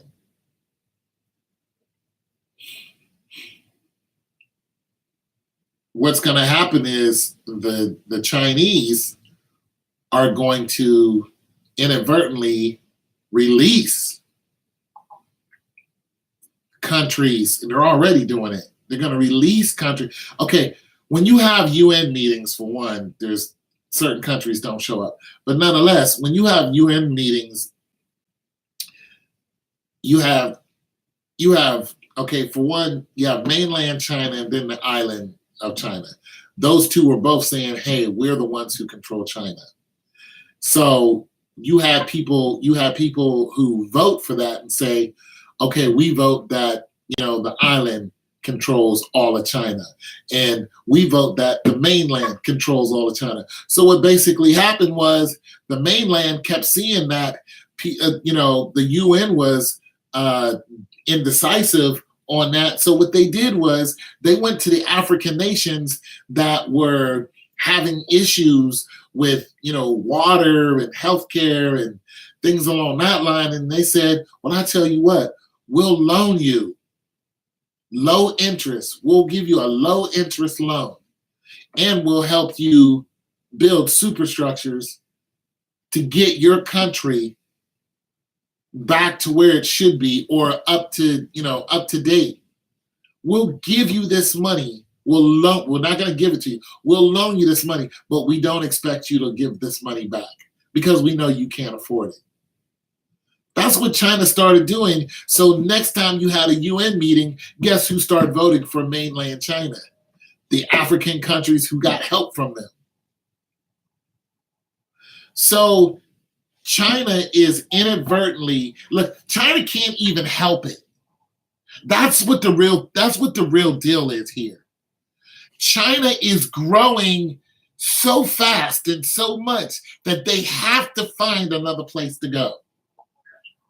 And they're just like, why not Africa? And Africa's like, yeah, you can come here. What do you need? We got people, we got land, but this is what we need. And they're just like, hey, we got plenty of that. That's what China's good at, building things. I mean, they can build stuff like nobody's business. So they have all this money. And they're just pouring into Africa now. They're opening businesses there. So anything that affects Africa is going to affect China. So America and France and England, they're going to have to start thinking, well, if we do anything to these countries in Africa, even the Dutch, if we affect the Asians, then we could be looking at, going to war with them if we go over there and slaughter a bunch of people. Like they used to just go and slaughter Africans just slaughter them. Here's what the Dutch would do. The Dutch would go to Rwanda and they told the people in Rwanda that you are two different people. One of you are Hutus and Tutsis, or Hutus and Tutsis. And the difference between the two of you is your nose. This is what the Dutch told them.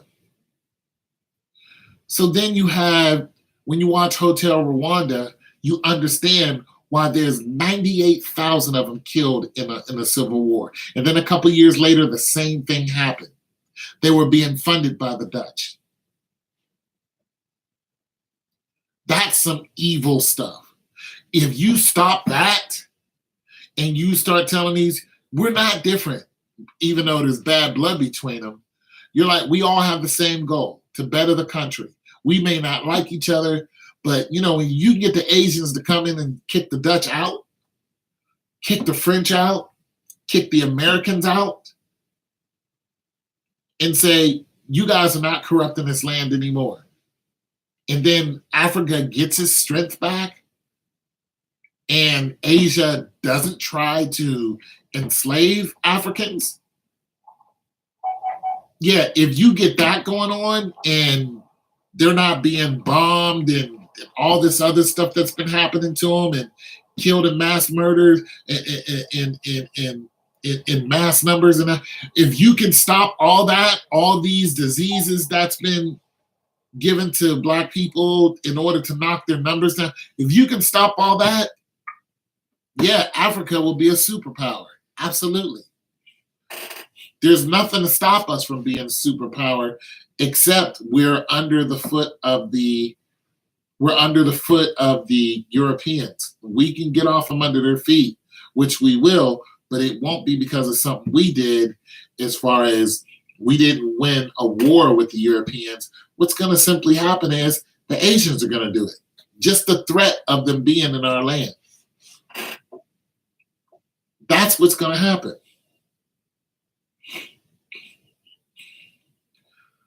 And I don't think that's too long from now. You already hear about the Africans kicking out white people and taking their land. They're just like, we want our land back. You stole our land, we want it back. And the white people are going, no, you're not getting it. And they're just like, you have so many days to get off our land. If you don't, we're going to take you off this planet.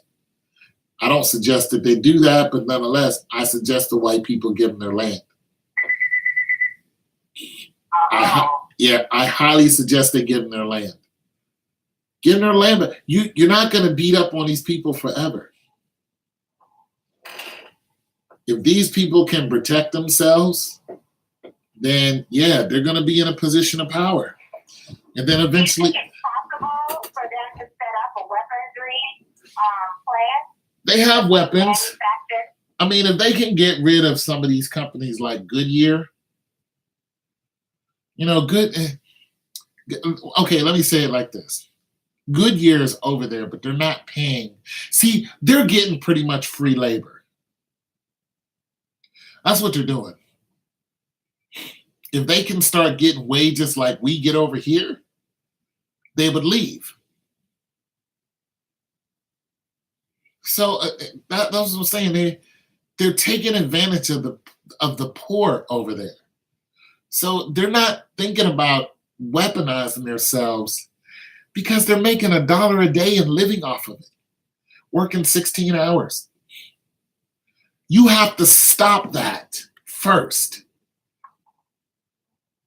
These companies that are over there, you have to stop that. That's going on right now. Same thing with Mobile. But my whole thing is that why are these companies over there making money off the land and the people that live there are just working for them? I just explained it to you. The other way around. You didn't hear a word. I just explained it to you. Why? Because they're not in a position of control. But I'm asking if it's possible that they can some sort of if there's a way that they can build like a weaponry plant to manufacture their own weapons. Is that possible? Yeah, but weapons to fight against who? The oppressor. You just said it. The country feels safe. Right. They Okay. need to have things to protect themselves. Okay. So listen. If they build weapons, right? For one, they're under the foot of the oppressor, and the oppressor is arming them and then having them kill their own people. So if they weaponize themselves, if they made their own weapons, they would, and then cause some kind of civil war is what you're talking about, or some kind of revolution is what you're talking about. You would still be looking at them coming up with the short end of the stick, because their weapons are nothing compared to what America can do. Nothing. Like, there are major cities in Africa and beautiful places, but America, the French, the English, the Dutch, they have power that can wipe Africa off of the planet. Literally. That's literal. It's not metaphorical. They have bombs that can crack the earth. Black people don't have that type of power. We're not even interested in that type of power. So basically, we're saying we're damned if we do, we're damned if we don't, and it doesn't matter. They can continue to bully us. They can continue to understand. No, that they you can continue to kill us. No, Because you're just not. You're not listening to what I've been trying to tell you. You have to use diplomacy. That's what the Africans have been doing. We know we can't beat anyone in a straight up war.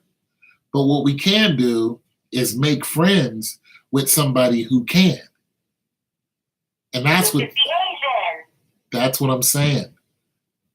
So if we come together with the Asians, what about the Latin community? Well, when you say Latin, are you talking about European Latin? Or are you talking about the Mexicans? I mean, I'm talking about people that speak a Latin language. Well, you have the Europeans that speak Latin languages, and you have the Taino Indians that speak Latin languages. Those are two different people. They're not the same. One was invaded by the other. Okay, I'm talking about people that speak the Latin language of Spanish.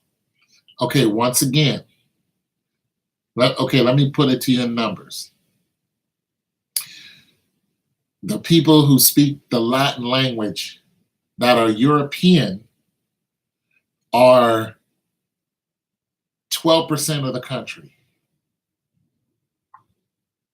Wait a minute, there might be more than that. Wait a minute, 62, 72, 70. I'm talking about Spain. Hold I'm on. talking about Cuba, Hold on. Colombia, Venezuela, Uruguay. Okay, so Spain are Europeans. The Taino Indians. They're still Latino. No. Yes, they are. Yes, they are. Because if they come to this country, they're not going to be considered white. They're going to be considered Hispanic, non-black. No, the people from Spain invaded Mexico. They were Europeans who invaded Mexico. The people who they invaded are Taino Indians. They're dark-skinned people. They were non-European. All right. Well, forget Spain, even though they speak Spanish. Venezuela, Colombia, Uruguay, Paraguay, Chile, Ecuador, Nicaragua, Panama, Guatemala, Mexico, Puerto Rico. Yeah. Not Puerto Rico, they can't. Cuba. Yeah, all of those countries were invaded by the Spanish, but they were invaded by the Europeans. You gotta understand, they were dark-skinned people who Indians who were invaded by the Europeans. That's why they speak Spanish. That isn't their original language. That's what I'm trying to tell you. My original language is not English. My country was invaded by the English. So as far as all of those countries, what you're talking about, well, Puerto Rico is part of America right now. But as far as those people, well, a lot of them are identifying with white people. They think they're white. So they have an identity crisis right now because, they're not white. They were just invaded by white people. This is why they're light-skinned. Most of them have the same complexion. But before, so you think that is why there's almost a civil war or a rift between the Haitian country and the Dominican Republic country? Why would the Haitians are Africans? So why would the Haitians go at it with Dominican countries, even though there are dark-skinned Dominicans? If you check the news, you would know that Dominican Republic government is officially deporting Haitian ancestry and Haitian people from their country, and they are offering no help or no salvage. But they're not going to war with. But they're not going to war with them. They're just extraditing them from their country. Yeah. Okay, I understand that. I don't know why they're doing it, but I don't really know an answer for you. I don't know why they're doing that, though. Why would they be getting rid of all Haitians? It doesn't. I don't understand that. Yeah, and they're stripping them of their citizenship. Well, Haiti is a very hard place to live. Very, very, very poor country that, once again, the Europeans control.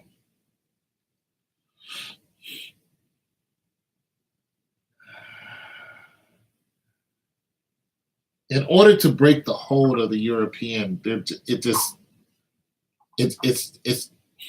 just not going to be easy, and it's not going to be fast. It's just so hard to do, to break the hold of the English. Do you really think the power of the European, and when we say power of the European, we don't mean just Europeans, we mean white people in general. Do you really think that they're going to let up their power and their privilege Absolutely that not. they've had for centuries? Absolutely not. Absolutely not. They need the money. No. They're not going to give that up. Listen, they got warplanes. They got an F-35 plane that cost $126 million for one plane. What do you think they get? So what are they going to do? Are Are they just going to kill everybody off? I mean, They can't kill everybody off. hopefully there's not going to be a war. There'll just be a stand down type of thing. But like I said, if the Africans keep siding with the Asians, then there's going to be butting of heads. There already is. It's going to be rough, because if you can get the Dutch, the English, and the French out of Africa and release the hold that they have, then you'll be looking at the loss of millions and millions and billions of dollars instantly. They will fight for that. The Dutch ain't trying to give up the diamond mines. Ever since they made up that lie back in 1940 something about diamonds are a girl's best friend, that was a damn lie. And now every woman wants a diamond, or else she's not marrying you. It's like, you better get out of here. But they made that up. And the children that are working in these diamond mines, and they're intrinsically worthless, not unless you want to cut something. They're trying to say that these diamonds are rare when they're everywhere. But they do that so they can raise the value. It's all a lie. It's all blood. It's all blood. You murdered millions of people to do this. So in order for them to relinquish that hold, it's just too much money. They're too criminal. They're not going to give that up easily. But when you have threat of nuclear war, it's either going to be you get out of this country, or, I'm going to call up, the Russians who have the, Sukhois that can outdo an F-35, and we're going to go at it in the skies. That's just that. You don't want no part of that, because it'll tear up everything. America can hold its own in any fight, but it's not a fight that you want, because they'll destroy so much. Like these little skirmishes we've been having with Saddam Hussein, who was our ally, till the CIA decided to knock him off. Like that wasn't a war. We didn't go up against a major superpower. Those guys didn't have nuclear weapons. That wasn't a war. That was a skirmish. It wasn't a war at all. Those guys were surrendering. They were hungry. My friends went over there and fought with them. That's when I got out of the service. That was not a war. Talking about mission accomplished. Get out of here. Get out of here. The Bush administration. Both of them clowns, murderers. That was not a war. We haven't seen a war since the Germans.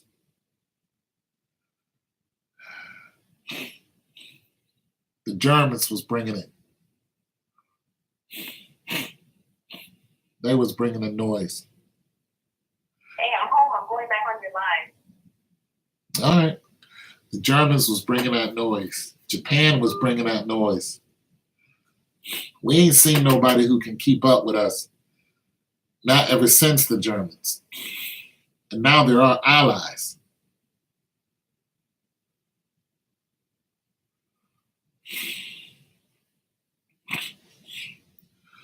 And now the Germans are our allies. Beautiful country.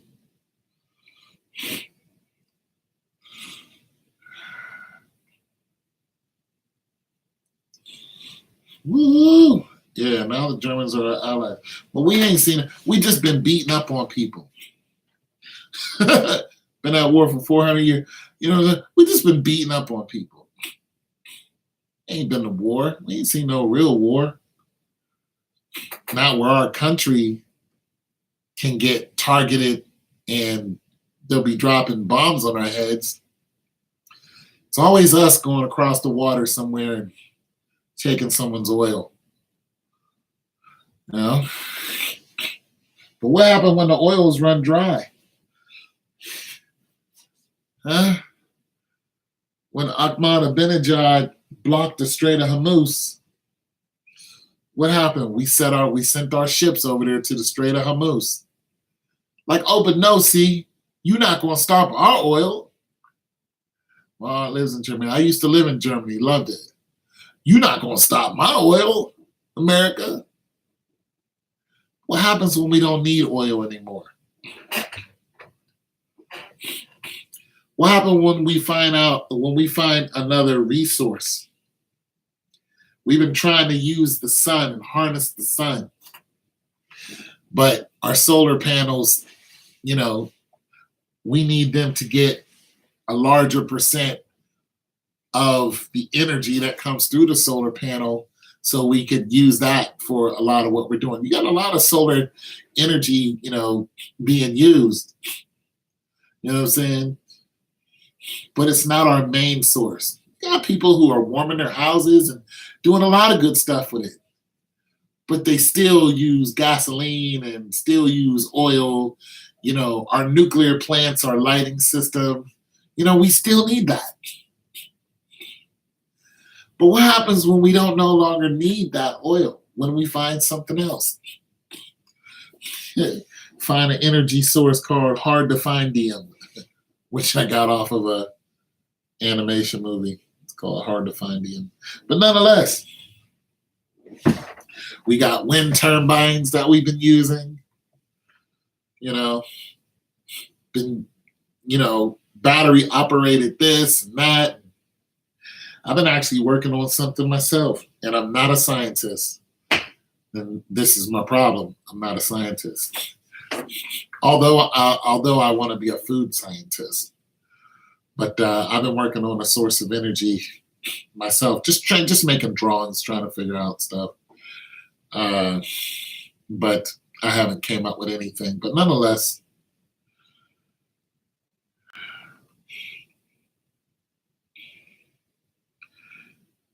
I think we're going the wrong way. I've been saying this. We get stuck in a rut. We're in a power source rut right now. We're like, oil. We got to have oil. And then, when we get, a threat, like when Ahmadinejad blocked off the Strait of Hormuz and, stuff like that, we're like, okay, we can go over there and, blow his ass out the water and make him open a Strait of Hormuz, which he did. But nonetheless, that told us something. It's like we need to look other places because we're using up so much, of this resource that we're all codependent on. All your lights and all the power that you have, all depend on oil. Power plants. What happens when the power plant goes out? What happens? And I don't mean go out like, Chernobyl or the one in Japan, I think, where they just blew up and now nobody can live in Chernobyl. I ain't talking about that. I'm talking about when you just run out of the energy source that they use. What happens? Go to riding bikes.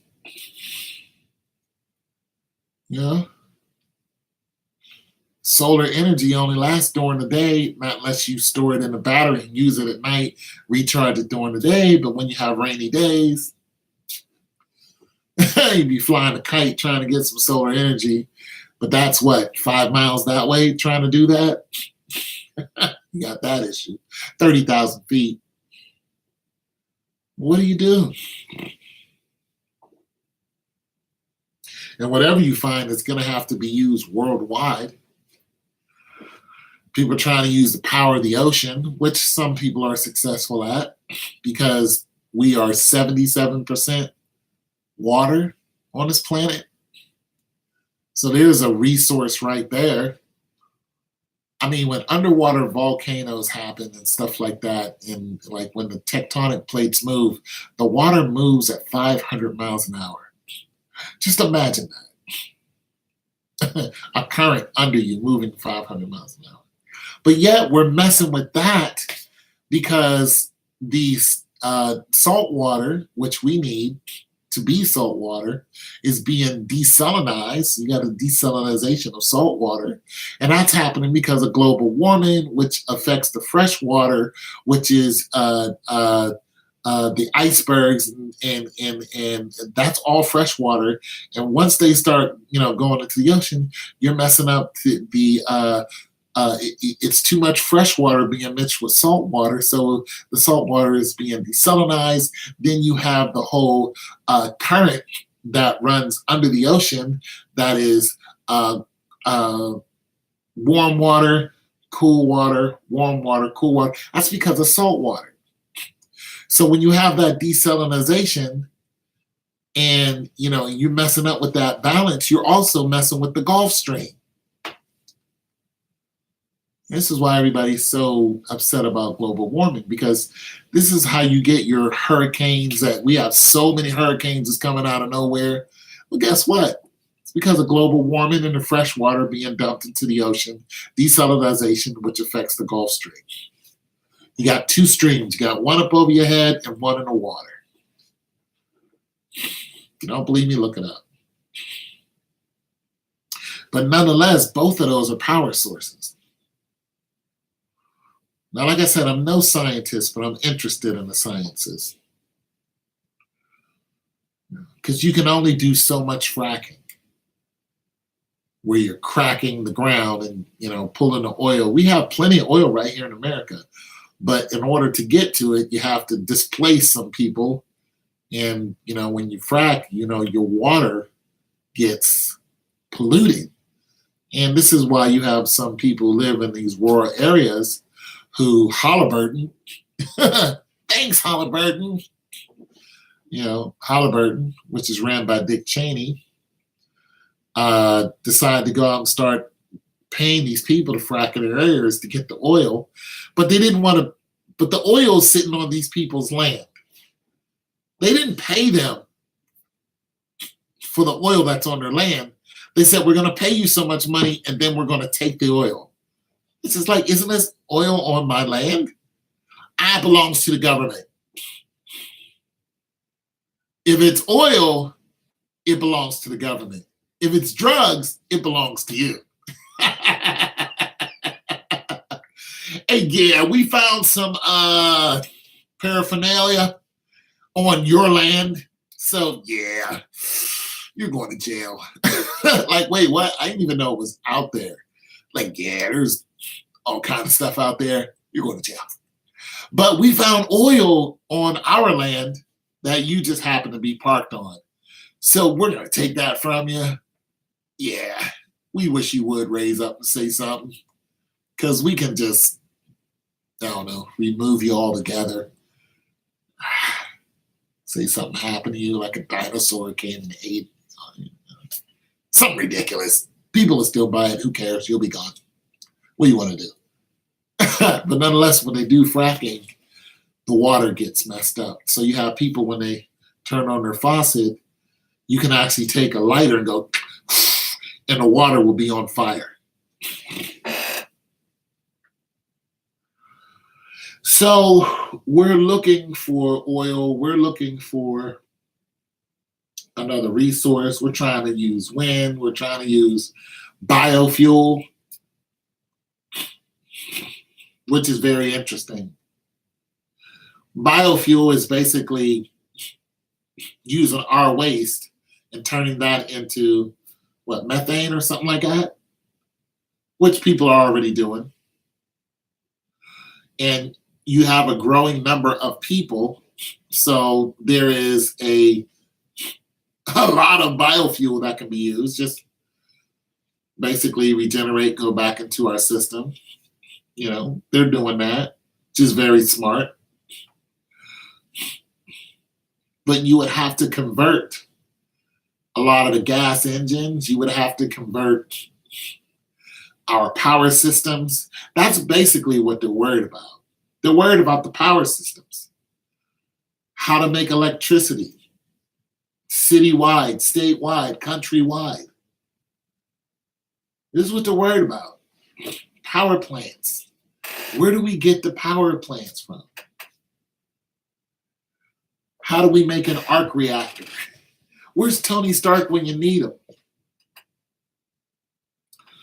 Well,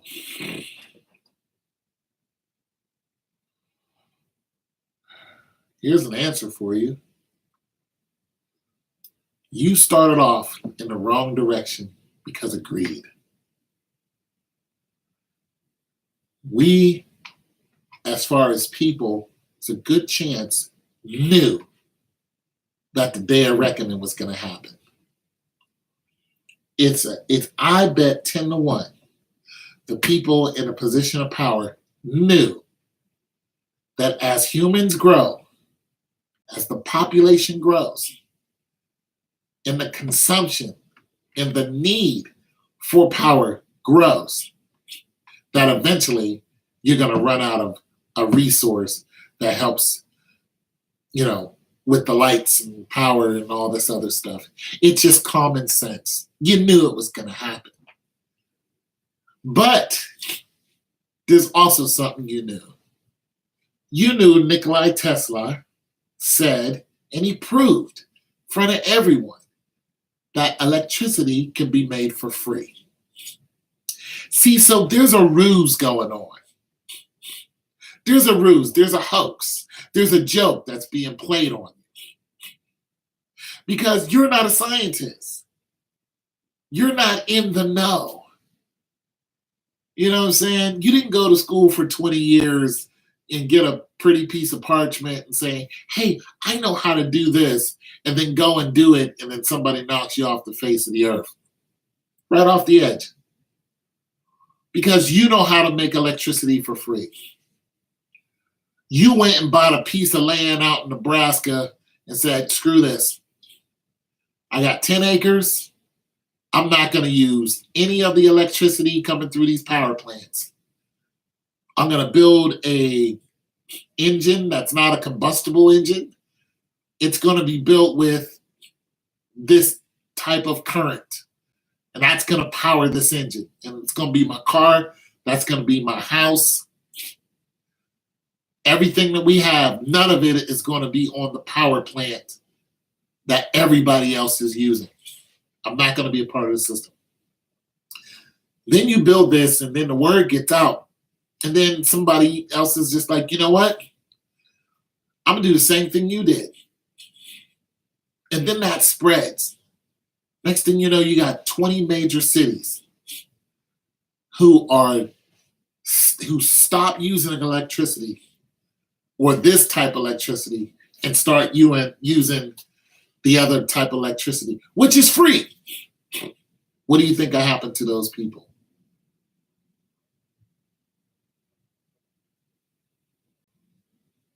What do you think happened?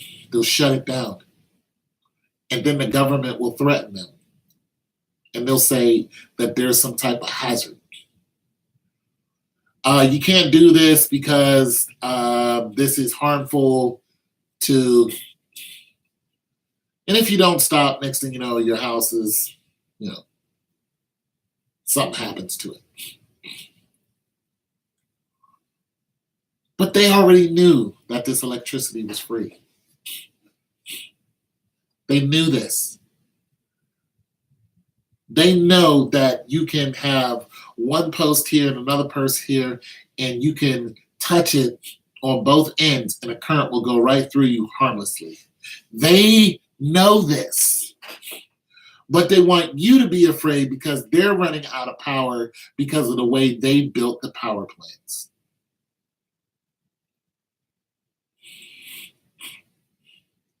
And if you deviate from that plan and it becomes infectious and they start losing money, they will come after you. It's just the way it is. Why do you think you have such a large homeless population? Because people don't want to live according to the rules and regulations that are set before them because they know it's a lie. You have people who are living in tents, people who are living in their cars, people who are living outside of Walmart. You think they're all broke?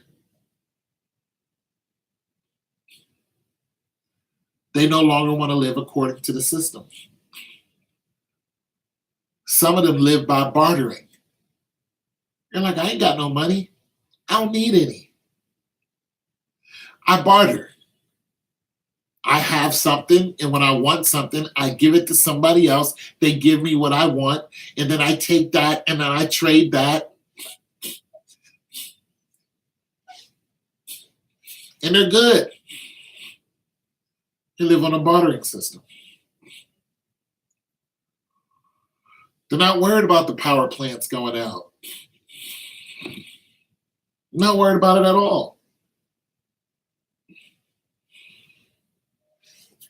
We're being lied to.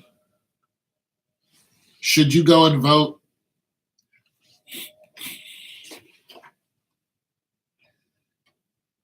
I can't tell you not to vote. I can tell you that your ancestors died for you to vote. I can tell you that there are a bunch of people that'll tell you you need to vote. But I can tell you this. You're not in control whether you vote or not. You are not in a position of power, even though they're going to say voting is power. Voting is only power when your vote is taken seriously. But when your vote is thrown away, cast aside, treated as if you are not human, when your vote is not being counted, which happened during the Bush administration, votes weren't counted, hanging tabs. When they tell you that you're not worthy to vote, when they still tell you that you're black and you're not human, you're a woman and you're a woman. When they tell you that you have an outstanding bill, so your vote will not count. These things are discouraging to voters. And until they change those rules on a worldwide scale in every country, you will never have a full democracy. When 270 people can tell you who the president's going to be, that is not a democracy. Just because you change faces every now and then doesn't mean you're changing the people who are in a position of power. You're just changing the face of who to blame it on. That's it. Blame this on this person. Blame that on that person. But the people who are still pulling the strings are not changing. So I will not be voting for the next election until they change the Electoral College. I'm not voting in the next elections. I'm not even sure if I'm going to go out and vote for anything here because it's the same old, same old. Issue 1 has nothing to do with black people, even though it's for jail reform or prison reform. It's for white women. And I'm about as opposite as, as you can be. So I know it has nothing to do with me. I know that black men will still be accosted and heck, instead of going to jail, they'll just be shooting them in the streets like they're doing now, like they're shooting turkeys. So Laquan McDonald, is a prime example. They just shot him like he was an animal. So unless the politician's really talking about that, and I know it's possible,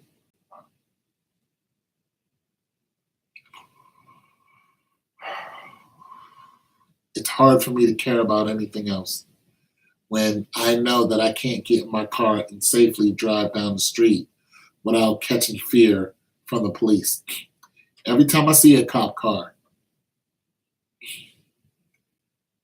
I'm just hoping today is not my day to be taken off the planet by a rogue police officer.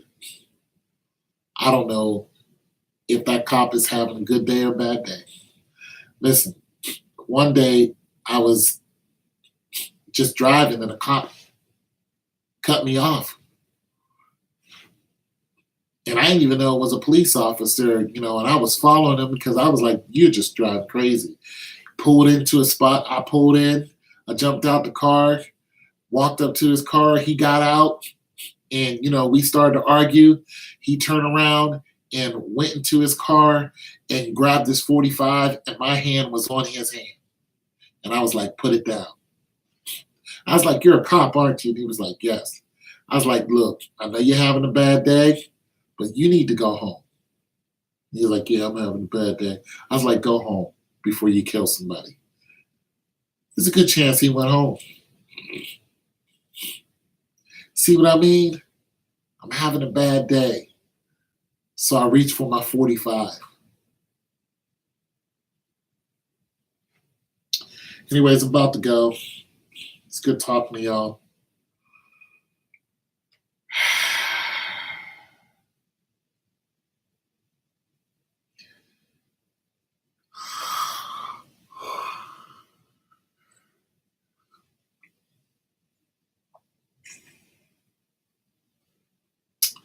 Peace and love. And the Lord Christ be with you.